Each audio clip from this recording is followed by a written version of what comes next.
Hello students, how are you? All fine? Good. Chapter 3 પ્રવાહ વિદ્યુત.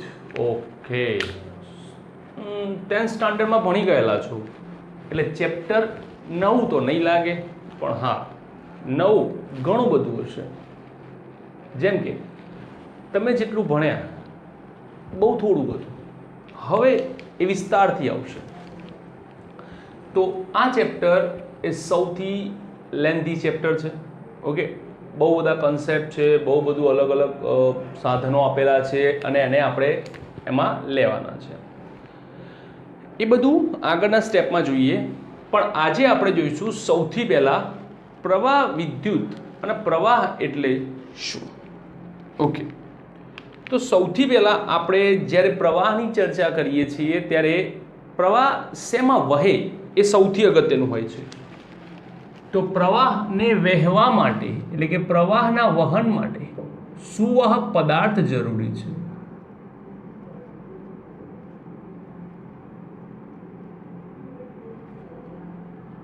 સુવાહકમાં થાય છે.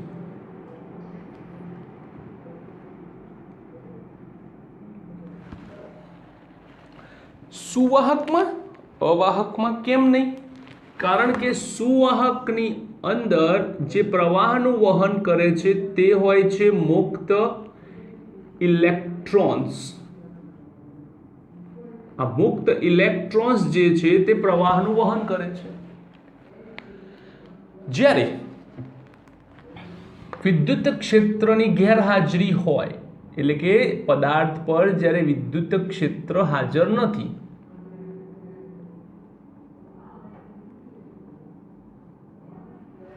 ઓકે, ત્યારની પરિસ્થિતિ શું કહે છે? તો આપણો નિયમ એવું છે કે જ્યારે વિદ્યુત ક્ષેત્ર હાજર ન હોય ત્યારે સુવાહકની અંદર પેલા જે મુક્ત ઇલેક્ટ્રોન છે, કોણ? આ મુક્ત ઇલેક્ટ્રોન. એ મુક્ત ઇલેક્ટ્રોન વાતાવરણમાંથી ઉર્જા મેળવે છે, વાતાવરણમાંથી ઉર્જા મેળવે છે અને અસ્તવ્યસ્ત દોલનો કરે છે. કેવા? અસ્તવ્યસ્ત. એટલે કે વિદ્યુત ક્ષેત્રની ગેરહાજરીમાં આસપાસના વાતાવરણમાંથી મુક્ત ઇલેક્ટ્રોન્સ ઉર્જા મેળવે અને આ જે ઉર્જા છે એને કહેવાય છે ઉષ્મીય દોલન ઉર્જા તરીકે ઓળખવામાં આવે છે. શેના તરીકે ઓળખવામાં આવે છે? ઉષ્મીય દોલન ઉર્જા, કે ઉષ્મીય એટલે કે ઉષ્મામાંથી અને દોલન એટલે ગતિ કરવા માટે, મતલબ કે ઉપર નીચે ગતિ કરવા માટે જે ઉર્જા જરૂરી છે તેને ઉષ્મીય દોલન ઉર્જા તરીકે ઓળખવામાં આવે છે. હવે આ જે ઉર્જા છે આની અંદર કેવું થાય છે કે ઇલેક્ટ્રોન્સ, કયા? મુક્ત ઇલેક્ટ્રોન્સ જેટલા આગળ જાય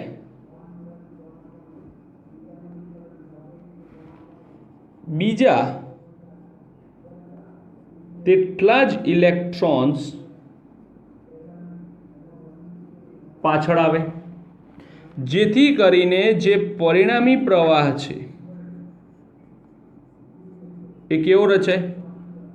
ઝીરો. કેમ? આપણને ખબર છે કે પ્રવાહ રચાવવા માટે દિશા એક જ હોવી જરૂરી છે, કે બધા જ ઇલેક્ટ્રોન એક જ દિશામાં જાય તો પ્રવાહ રચાય, નહીં તો પ્રવાહ રચાય નહીં. પણ અહીંયા શું થાય છે? આ વિભાગમાં જેટલા ઇલેક્ટ્રોન આગળ જાય છે બીજા તેટલા પાછળ આવે. એટલે કે ધારો કે કોઈ ઇલેક્ટ્રોન ઝિગઝેગ કરતો કરતો કરતો કરતો આમ જશે, બરાબર? તો કોઈ ઇલેક્ટ્રોન ઝિગઝેગ કરતો કરતો કરતો આમ આવશે પાછો.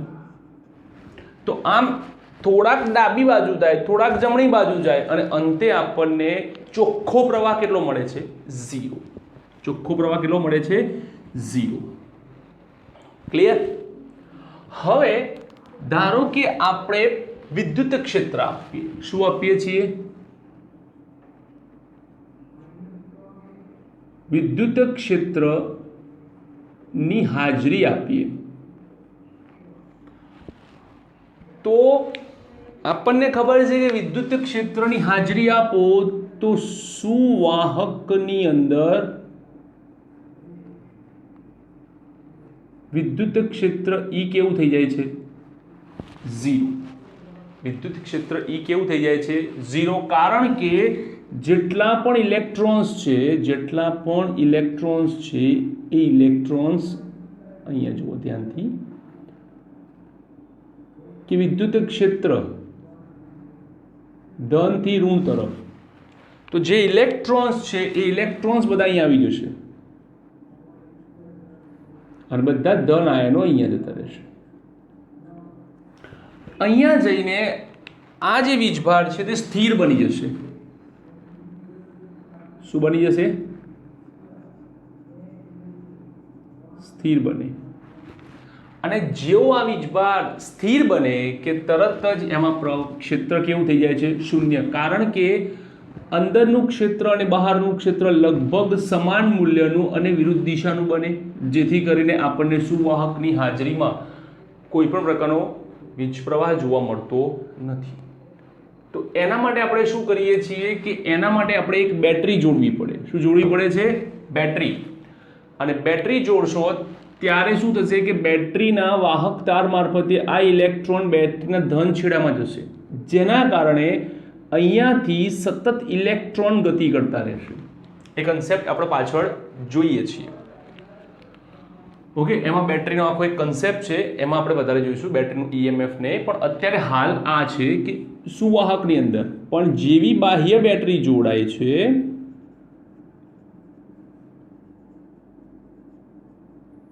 જોડતા જે ઇલેક્ટ્રોન્સ છે, કયા ઇલેક્ટ્રોન્સ?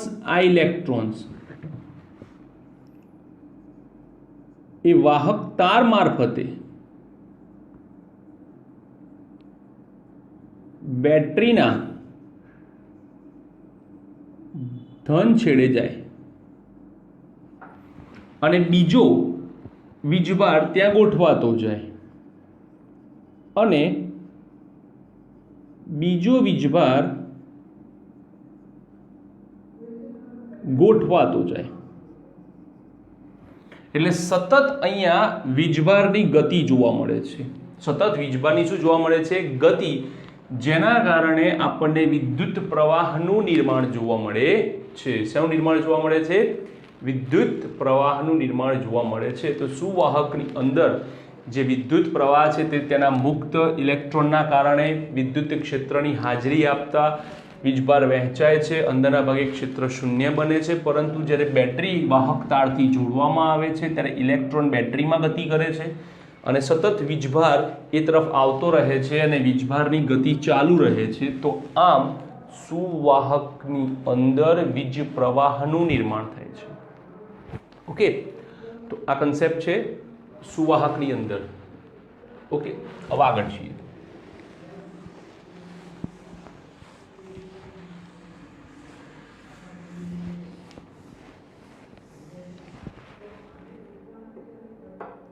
આમ જોવા જાઓ તો વિદ્યુત પ્રવાહ એક અદિશ રાશિ છે.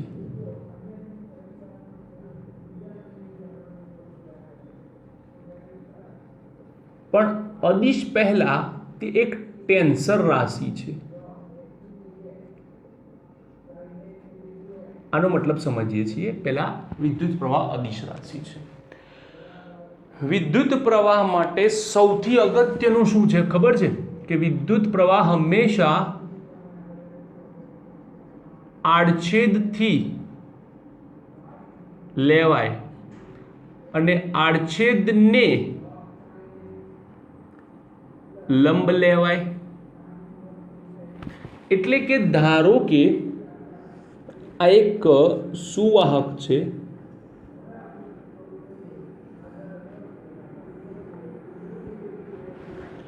હવે આ જે આડછેદ છે આ આડછેદમાં જેટલા ઇલેક્ટ્રોન પ્રવેશે છે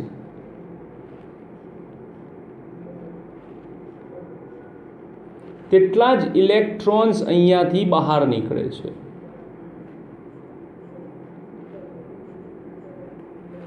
અને તેને લંબ જ નીકળે છે. તેને કેવા નીકળે છે?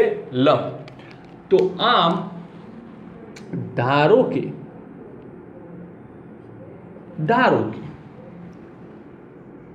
ડેલ્ટા ટી સમયમાં આડછેદમાંથી પસાર થતો વીજભાર ડેલ્ટા ક્યુ હોય તો તે સમયમાં પસાર થતો સરેરાશ પ્રવાહ, આ સરેરાશની નિશાની છે, વીજભાર ભાગ્યા સમય delta Q by delta T. ધારો કે ડેલ્ટા ટી સમયમાં કોઈ આડછેદમાંથી પસાર થતો વીજભાર ડેલ્ટા ક્યુ હોય તો તે સમયમાં પસાર થતો સરેરાશ પ્રવાહ I બરાબર delta Q by delta T. હવે જો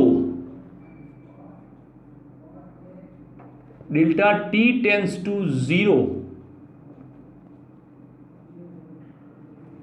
લેવામાં આવે તો તાક્ષણિક પ્રવાહ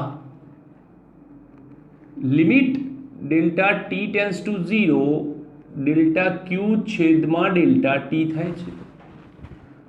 માટે I બરાબર ડેલ્ટા ક્યુ ભાગ્યા delta T.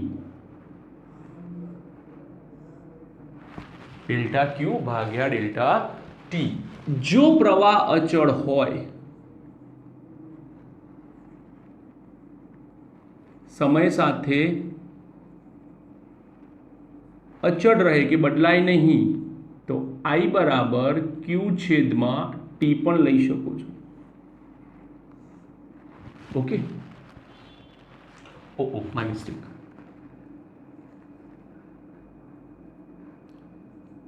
dq by dt 11મા ધોરણની અંદર આપણને ખબર છે કે જ્યારે પણ લિમિટ આપીએ છીએ ત્યારે ડેલ્ટાનું થઈ જાય છે dq બાય dt, એટલે કે વિકલનમાં પરિણમે છે.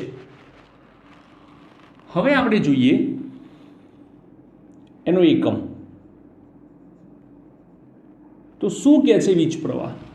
તો કે વીજ પ્રવાહનો એકમ થાય છે કુલમ્બ પ્રતિ સેકન્ડ, જેને આપણે એમ્પિયર તરીકે ઓળખીએ છીએ.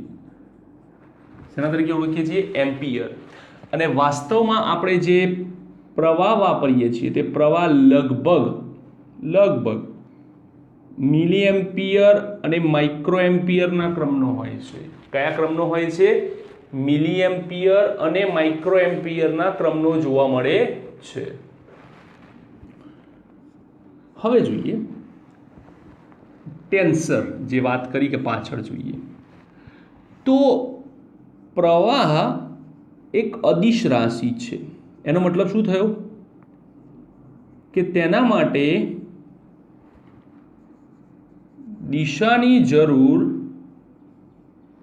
નથી. તેના માટે દિશાની કોઈ જરૂર નથી. ઓકે, હવે દિશા નથી જોઈતી તો આપણે એવું કેમ કહીએ છીએ કે પ્રવાહની દિશા આ છે? કારણ કે પ્રવાહની જે દિશા છે એ બેટરી પ્રમાણે નક્કી થાય છે. કોના પ્રમાણે નક્કી થાય છે? બેટરી પ્રમાણે. તો પ્રવાહની દિશા વાસ્તવમાં વાહક તારની દિશા હોય છે. વાહક તાર જે પ્રમાણે વળે એ પ્રમાણે પ્રવાહ વળે. પણ પ્રવાહની ચોક્કસ કોઈ સદિશ દિશા નથી હોતી. એક. હવે અદિશની વાત આવે એટલે અદિશ એટલે કમ્પ્લીટ ફિક્સ જ થાય કે દિશા શબ્દનો ઉલ્લેખ ન થવો જોઈએ, પણ છતાં અહીંયા દિશા શબ્દનો ઉલ્લેખ થાય છે. તો હું એક સમજાવું તમને સીધી વાત કે શું છે ફરક. ધારો કે અહીંયાથી 3 એમ્પિયર પ્રવાહ આવે છે, અહીંયાથી 4 એમ્પિયર પ્રવાહ આવે છે, અને આ બે વાહક તારો એકબીજા સાથે 30 ડિગ્રીના ખૂણે ગોઠવાયેલા છે. બરાબર. હવે ધારો કે સદિશ હોય તો આપણે શું કરીએ? 4નો વર્ગ, 3નો વર્ગ, 2 ટાઈમ્સ 4 3 cos 30. યાદ આવ્યું? a² plus b² plus 2ab cos theta વાપરીએ, ઓકે, અને એના પ્રમાણે જવાબ મળે. પણ આપણને જે જવાબ મળે છે એ તો અહીંયા સીધો 7 એમ્પિયર મળે છે. સીધો કેવો મળે છે? 7 એમ્પિયર મળે છે. એટલે કે તમે એરો બતાવો છો એટલે કે દિશા દર્શાવો છો, પરંતુ દિશા એટલે કે સદિશોના નિયમનો ઉપયોગ કરતા નથી. આ જે નિયમ છે તે કોના માટે છે? સદિશો માટે. અને આ નિયમનો આપણે કોઈ પણ પ્રકારનો ઉપયોગ કરવાનો નથી. આપણે શું કરવાનું છે કે સિમ્પલ 4 + 3 = 7 એમ્પિયર. તો આવી રાશિઓ કે જેને આપણે દિશા તરીકે દર્શાવીએ છીએ પરંતુ એમાં સદિશોના કોઈ પણ ગુણધર્મો વાપરતા નથી, તેવી રાશિઓને આપણે કઈ રાશિઓ કહીએ છીએ? ટેન્સર રાશિઓ. કઈ રાશિઓ કહીએ છીએ? ટેન્સર. એક્ઝામમાં પૂછે કઈ રાશિ છે તો તમારી પાસે બે આન્સર આવે, અદિશ અને ટેન્સર. તો સાહેબ અમે કઈ ટીક કરીએ? ટેન્સર હોય તો ટેન્સર જ કરવાની, ટેન્સર નથી તો અદિશ કરવાની. ટેન્સર હોય તો ટેન્સર જ કરવાની, પણ ટેન્સર નથી તો અદિશ કરવાની. ક્લિયર? તો આ છે તમારા માટે વિદ્યુત પ્રવાહ અને આની થોડીક સમજૂતી. હવે આપણે જોઈએ કે ધારો કે મને એવું કીધું છે કે ભાઈ વીજભાર આપેલો છે, વીજભાર પરથી મારે પ્રવાહ શોધવા છે. તો આપણે કેટલાક દાખલા માટેના સૂત્રોનો વિચાર કરીએ. તો દાખલા માટેના સૂત્રો શું કહે છે કે I બરાબર dq/dt. આ સૂત્ર ક્યારે વાપરશો? કે જ્યારે તમને q આપેલો છે અને તમને I શોધવાનું કહે છે ત્યારે તમારે આ સૂત્ર વાપરવાનું. અથવા તો આ સૂત્ર પરથી dq ને કરતા બનાવો, IDT સંકલન આપો, dq બરાબર ઇન્ટિગ્રેશન IDT, q બરાબર ઇન્ટિગ્રેશન IDT. આ આપણી સામાન્ય સમજૂતી છે કે કેવી રીતે આવ્યું. તો આ સમીકરણ ક્યારે આપેલું હોય વાપરવાનું? જ્યારે I હોય અને તમને q શોધવાનું કહે. શું શોધવાનું કહે છે? q શોધવાનું. ત્યારે તમારે આ સમીકરણ વાપરવાનું થાય છે. અહીંયા હું 3 અલગ અલગ ટાઈપના દાખલા લઈશ, બરાબર, અને એને સમજીશું. પણ એ પહેલાં આપણે બીજું થોડું વધારે દિશામાં ચર્ચા કરીએ કે સામાન્ય રીતે આપણે આ એક વાહક તાર લઈએ, બરાબર, જેને બેટરી સાથે જોડીએ. ત્યાંથી સાંભળજો ને સમજજો. આ બેટરીનો ધન છેડો એટલે કે આ ધન, આ ઋણ. ક્લિયર? જ્યાં ધન છે ત્યાં ઇલેક્ટ્રોન બધા અહીંયા આવે છે અને આ ઇલેક્ટ્રોન ગતિ કરતા કરતા કરતા કરતા અહીંયા ધન છેડામાં આવશે, બરાબર. તો આ થઈ ગઈ તમારા ઇલેક્ટ્રોનની દિશા.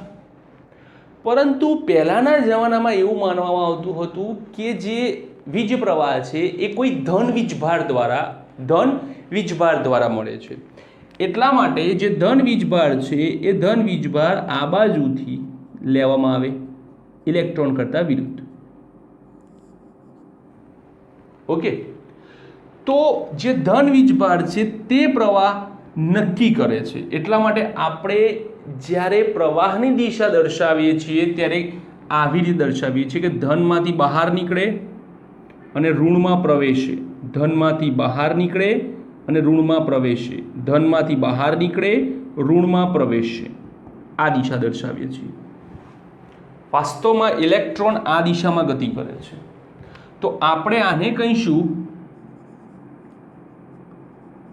ઇલેક્ટ્રોનની ગતિની દિશા, અને આપણે આ બાજુના વિભાગને કહીશું કે જેને આપણે પ્રવાહ તરીકે લઈએ છીએ તેને આપણે રૈવાજિક રૈવાજિક પ્રવાહ કહીએ છીએ. કે પહેલાંના જમાનામાં કોઈએ નક્કી કર્યું કે ભાઈ આ રીતે પ્રવાહ જાય છે અને બધી જગ્યાએ એ વસ્તુ વહેંચાઈ ગઈ, સમજૂતીઓ આવી ગઈ, અને પછી પાછળથી એવું નક્કી થાય છે કે ભાઈ ઇલેક્ટ્રોન તો આમ વહે છે. તો સડનલી એવા ચેન્જીસ માટે આપણે બધું ચેન્જ કરતા નથી, પણ આપણે શબ્દ વાપરીએ છીએ કે ઇલેક્ટ્રોનની દિશા બેટરીના ધન છેડા તરફ હોય છે, જ્યારે રૈવાજિક પ્રવાહની દિશા બેટરીના ઋણ છેડા તરફ હોય છે અને આપણે રૈવાજિક પ્રવાહને આગળ વધારીએ છીએ. તો તમારા માટે જ્યારે બે શબ્દો આવે છે કે પ્રવાહની દિશા અને રૈવાજિક પ્રવાહની દિશા, તો પ્રવાહની દિશા આ છે, ઇલેક્ટ્રોનની દિશા એટલે કે પ્રવાહની દિશા, પણ રૈવાજિક પ્રવાહ આ છે. આપણે જેટલા પણ એક્ઝામ્પલ્સ આ ચેપ્ટરમાં ગણીશું કે ઇવન આગળના કોઈ પણ ચેપ્ટર્સની અંદર, કોઈ પણ ચેપ્ટર્સમાં ઇન ફ્યુચર બી તમે ક્યાંય બી જશો, તમારે દિશા તો આ જ દર્શાવવાની છે, રૈવાજિક જ, આ નથી દર્શાવવાની, આ દર્શાવવાની છે. ઓકે, તો આપણે રૈવાજિક પ્રવાહની મદદથી જ આગળ વધીશું. ક્લિયર? હવે કેટલાક દાખલા જોઈએ કે ભાઈ શું છે એક્ઝેક્ટલી.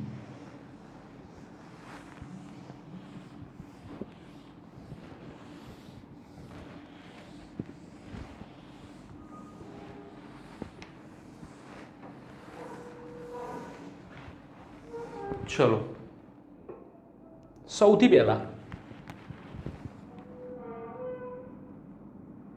જો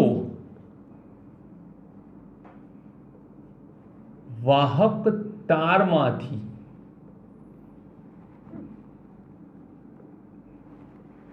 વહેતો પ્રવાહ, વાહક તારમાંથી તારના આડછેદમાંથી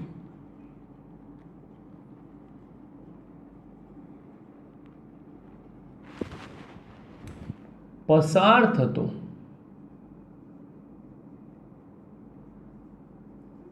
વીજભાર Q is equals to T cube minus 2T plus 3 અથવા તો T square minus 2T plus 3 પ્રમાણે થાય તો T બરાબર 1 સેકન્ડથી T બરાબર 3 સેકન્ડના ગાળામાં પસાર થતો સરેરાશ પ્રવાહ શોધો. હવે અહીંયા સ્પષ્ટ શબ્દો આપેલા છે બે. એક તો તમને કીધું છે કે સરેરાશ શોધો. આપણા જે પણ બે સમીકરણ હતા એ સરેરાશ માટેના નહોતા, એ તાક્ષણિક માટેના હતા. સાથે સાથે તમને અહીંયા બે સમય પણ આપેલા છે. તો જ્યારે પણ સરેરાશ શોધવાની કહે ત્યારે તમારી પાસે બે સમય જોઈશે અને બે વીજભારના મૂલ્યો જોઈશે. શું જોઈશે? બે સમય જોઈશે અને બે વીજભારના મૂલ્યો જોઈશે.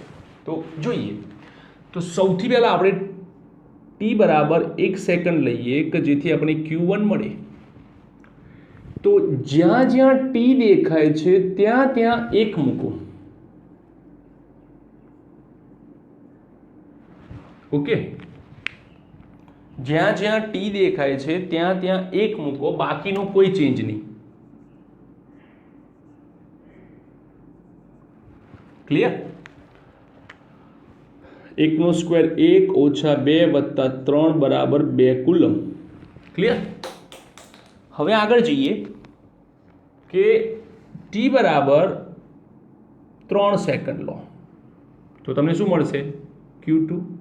તમારે શું કરવાનું છે? 3 લેવાના છે. જ્યાં T છે ત્યાં 3 લેવાના છે. તો આ થશે એનો સ્ક્વેર માઇનસ 2 પ્લસ 3. ઓકે, 3 નો વર્ગ 9, 6, 3 બરાબર 12. Clear? Sorry, my mistake, 6 coulomb. તો સરેરાશ પ્રવાહ I બરાબર delta Q by delta T. Delta Q એટલે Q2 minus Q1, delta T એટલે T2 માઇનસ T1. Q2 કેટલા છે ભાઈ? તો કે 6 ઓછા 2. T2 કેટલા છે? 3 માઇનસ 1. 6 minus 2 4 by 2. 2 એમ્પિયર પ્રવાહ, સરેરાશ પ્રવાહ 2 એમ્પિયર 1 થી 3 સેકન્ડના ગાળામાં વહે છે. સામાન્ય રીતે તમને સરેરાશ આપેલું હોય એટલે તમારી પાસે 2 Qના મૂલ્યો અને 2 Tના મૂલ્યો જોઈએ. Tના 2 આપેલા છે તો એ Tના બંને મૂલ્યો સમીકરણમાં નાખો એટલે તમને 2 Qના મૂલ્યો મળશે. એ બંને ક્યુના મૂલ્યો અહીંયા મૂકી દો અને પછી બાદબાકી. બીજો જોઈએ, તમને એક્ઝેક્ટલી આઈડિયા આવશે. જો વાહક તારમાંથી અથવા તો વાહક તારના આડછેદમાંથી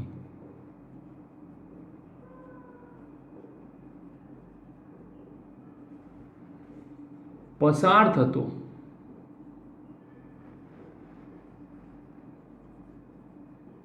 વીજભાર Q બરાબર 3t³ - 2t² + 4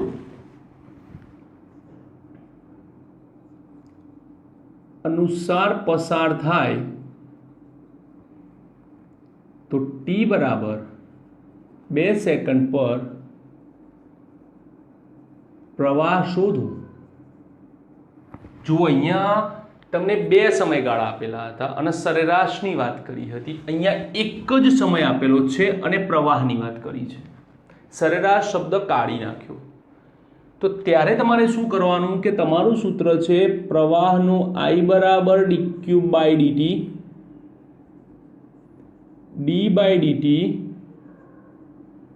3t³ - 2t² + 4 3 t³ ના વિકલન કરો, 3 આગળ ઘાતમાં 1 નો ઘટાડો 3t² - 2 2 આગળ ઘાતમાં 1 નો ઘટાડો 1 4 કશું નથી, અચળ સંખ્યા 0, અચળ સંખ્યા 0 3 તરી 9t² - 4t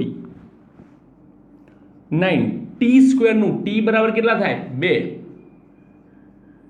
નો વર્ગ -4 2 2 નો વર્ગ 4 9 36 - 8 2 સેકન્ડે 28 એમ્પિયર પ્રવાહ પસાર થયો. 2 સેકન્ડે 28 એમ્પિયર પ્રવાહ પસાર થયો હોવો જોઈએ. તો સમજમાં આવી ગયું કે ભાઈ સરેરાશ શબ્દ હોય તો 2q 2t જોઈએ. સરેરાશ નથી, એક જ સમય છે, સીધો પ્રવાહ છે, તો સીધું વિકલન કરો. ત્રીજો ટાઈપ જોઈએ. જો તારના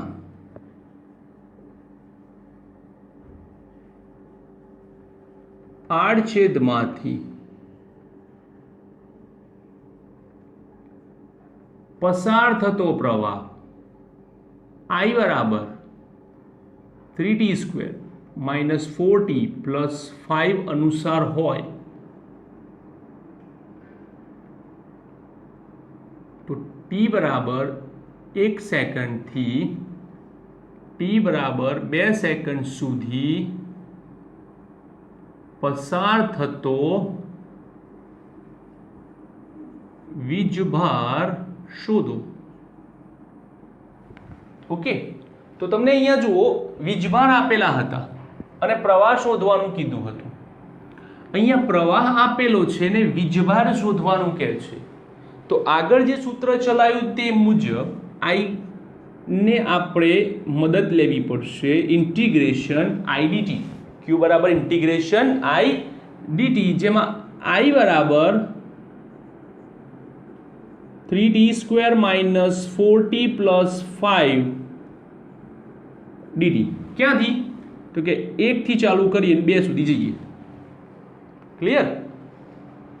સંકલન આપો 3.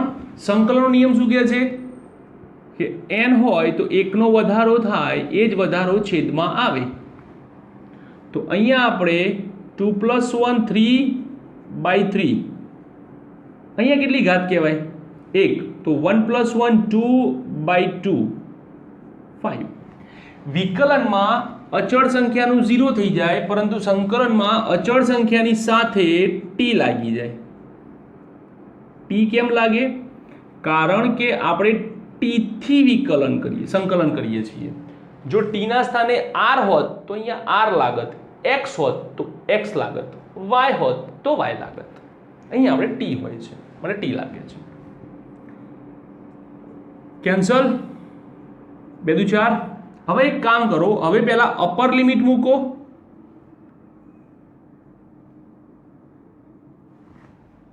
ટીના સ્થાને તો આવશે 2 નો ઘન ઓછા આ 2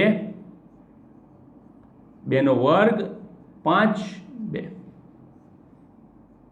માઇનસ હવે નીચેની લિમિટ મૂકો 1 1 1 તો 1 નો ઘન ઓછા 2 1 નો વર્ગ 5 1 चलो 2 નો ઘન 8 2 નો વર્ગ 4 દુ 8 5 દુ 10 માઇનસ 1 ઓછા 2 વત્તા 5 આ તો ગયા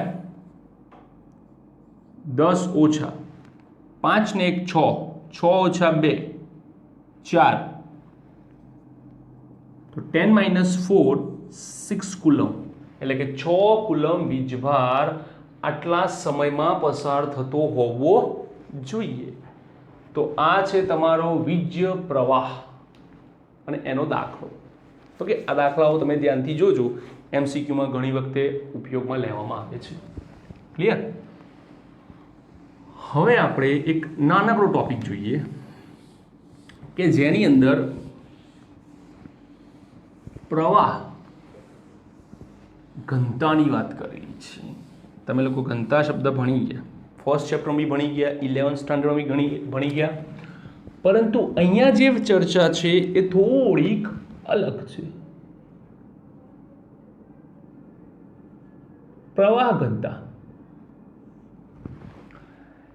યાદ રાખો કે જ્યારે પણ તમે પ્રવાહની ચર્ચા કરો છો ત્યારે આડછેદના લંબ હોવું જરૂરી છે પ્રવાહ માટે લંબાઈ અગત્યની નથી જો લંબાઈ અગત્યની નથી તો કદ પણ અગત્યનું નહીં બને કારણ કે કદની અંદર એક ભાગ લંબાઈ આવે પ્રવાહ માટે અગત્યનું છે માત્ર આડછેદનું ક્ષેત્રફળ જેટલો પહોળો નાનો થશે એ પ્રમાણે પ્રવાહ મળશે માર્કેટમાં ક્યાંય પણ જઈને તમે વાહક તાર માંગો તો તમને તે આડછેદ પ્રમાણે જ પૂછશે વ્યાસ પૂછશે શું પૂછશે વ્યાસ કે ભાઈ કેટલા વ્યાસનો તાર જોઈએ છે તમને એમ ક્યારેય નહીં પૂછે કેટલા કદનો જોઈએ છીએ ઓકે સૌથી પહેલાં તમને એ પૂછશે કેટલા વ્યાસનો જોઈએ અને પછી શું કરશે કેટલી લંબાઈનો તો સર લંબાઈ ઉપર આધાર રાખે છે લંબાઈ ઉપર આધાર નથી રાખતો લંબાઈ પ્રમાણે પૈસા થાય છે એટલા માટે લંબાઈ પૂછે છે ઓકે હવે આપણે પ્રવાહ ઘનતાની વાત કરીએ તો એકમ આડછેદમાંથી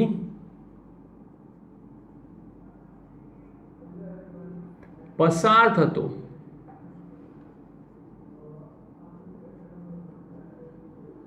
વીજ પ્રવાહ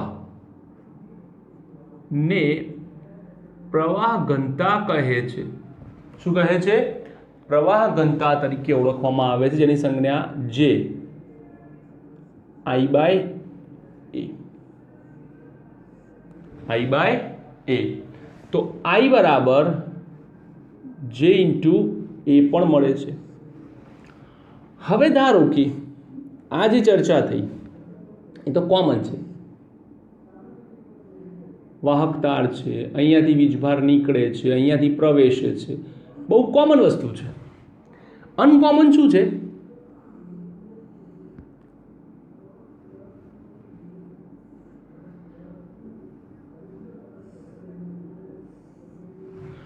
જો ભૂલથી વાહક તાર આમ ક્રોસ કપાઈ ગયો ક્રોસ જેમ પેલા આપણે શેરડીનો દાંડો કાપી દઈએ ને એ રીતે ક્રોસ કપાઈ જાય છે તો શું થાય છે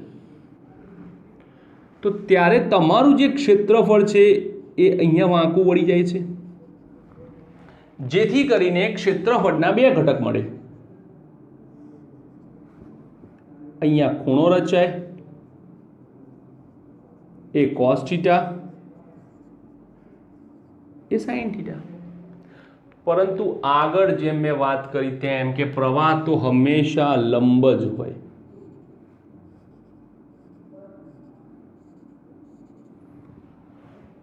તો જે દિશામાં પ્રવાહ છે તે જ દિશામાં ક્ષેત્રફળ લો જે દિશામાં પ્રવાહ છે તે જ દિશામાં ક્ષેત્રફળ લો જેમ કે અહીંયા પ્રવાહ સમક્ષિતિજ હતો અને ક્ષેત્રફળ સમક્ષિતિજ હતું એટલા માટે જે બરાબર આઈએ લીધા તો અહીંયા પ્રવાહ સમક્ષિતિજ છે પણ ક્ષેત્રફળ વાંકું છે, જેના કારણે આપણે તેનો ઘટક લઈશું a cos થીટા.